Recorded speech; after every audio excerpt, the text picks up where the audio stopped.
friends, will you pray with me? Loving God, may the words of my mouth and the meditations of my heart be acceptable unto you, my God, my strength, and my Redeemer. Amen. So, I'll say it again. Tomorrow is Labor Day. It's a day set aside to honor the people who work. It's a day off.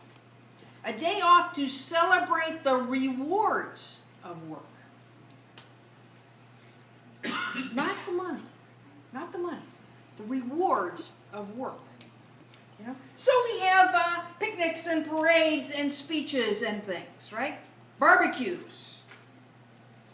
So that each and every one of you tomorrow should fire up the barbecue and cook a veggie burger. Yes. Some of you won't, I know. You know, but why do we celebrate work? Why? Why? You know, don't we work just to live? Just to survive? You know, don't we work so we get money, so we can save, so we can retire? You know, for many people, the whole goal of work, the whole point of working is to get to the place where you don't have to do it anymore. But work for them isn't an end in itself. It's a means to an end. Something to do to get the reward. It's the mule who walks because there's a carrot out here. Now, many people don't take pleasure in the work of today. You know, it's all about that goal, that far off something. And yet, other people find real pleasure, real satisfaction in the work that they do. You know, think about an artist living in an attic just to be able to paint. Think of the farmer who works an extra job so that she can preserve the farm. Because the farm gives her a sense of well-being. Think of the nurse who takes lower pay so he can serve others in a hospice. Because these people are doing what feeds their souls. They don't work for someday. They work for today. For today. And many of us, the Jeremiahs among us. If you haven't read Jeremiah, by the way, do. You'll love it. But the Jeremiahs among us are complainers. Complainers. Jeremiah says to God, I work and I work.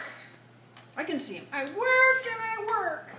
And I criticize. I point out those people who live to party. And I sit by myself in righteous indignation. Why don't you reward me, God? And God says, do what is right. But don't be self-righteous. Do what is right, and don't be self-righteous, and you will find the reward. What God is saying in pop psychology lingo is get yourself out of the middle. Get yourself out of the center of everything. And similarly, when Jesus takes a realistic view of his own future, he's talking to his disciples and he says, look, things are not going to be as pretty as you think they're going to be. Realistic look. What happens? Peter says, oh, no. That's never going to happen. That's never going to happen. Today, somebody comes up to you and says, I have cancer and I'm going to die. And you go, oh, no, they'll fix you. Right? Same thing. It's never going to happen.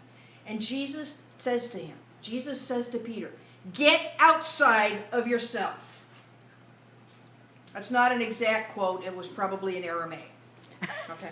But he says to Peter, you have to think about the things of God. Think about the things of God, not the things of the earth. And that you may have to do some work. You may have to take up the cross. You may have to risk yourself. But Jesus is saying to Peter, find your passion. Find your life's work. And he says, it's not about you, Peter. It's not about you at all. It's about everyone. Deny yourself security and pleasure, and you will find security and pleasure. Set aside your fishing life. Quit working just to survive. Find a higher calling. And when you do that, you will live. See, Peter didn't have his priorities straight. Because what seems important to us today, what's the most important thing today may not turn out to be so important after all. Stop for a minute and think about the thing that you were so worried about, just frantic about a year ago. Can you remember what it was? Some of you can, but probably most of us can't. Most of it can't. Because it's not important anymore. It was right in our faces then, but it's not important anymore. And it's easy. It's so easy to avoid that higher calling, to avoid that place that we are called to go, because I have things to do today.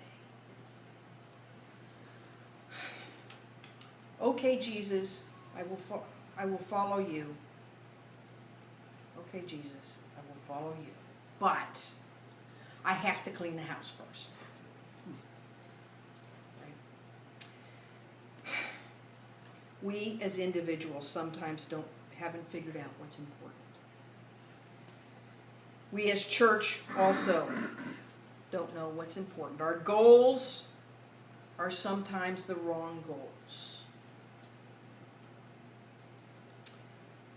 We each need to figure out what our goals are. We need to find a purpose and a calling as church, as families, as community, and as individuals. And figure out who it is we want to be.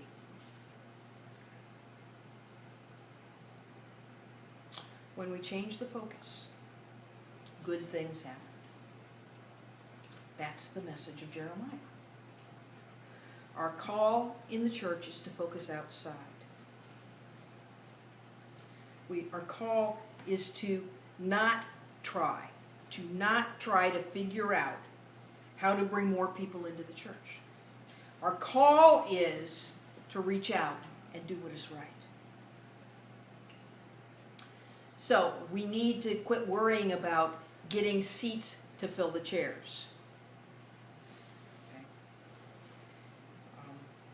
What we need to worry about eventually is getting enough chairs to hold all the seats. It's all about passion. It's all about ministry. It's all about carrying on the work. So, my friends, be like Jeremiah and find your passion. And be like Peter and stop denying. And you'll have your reward. Amen? Amen.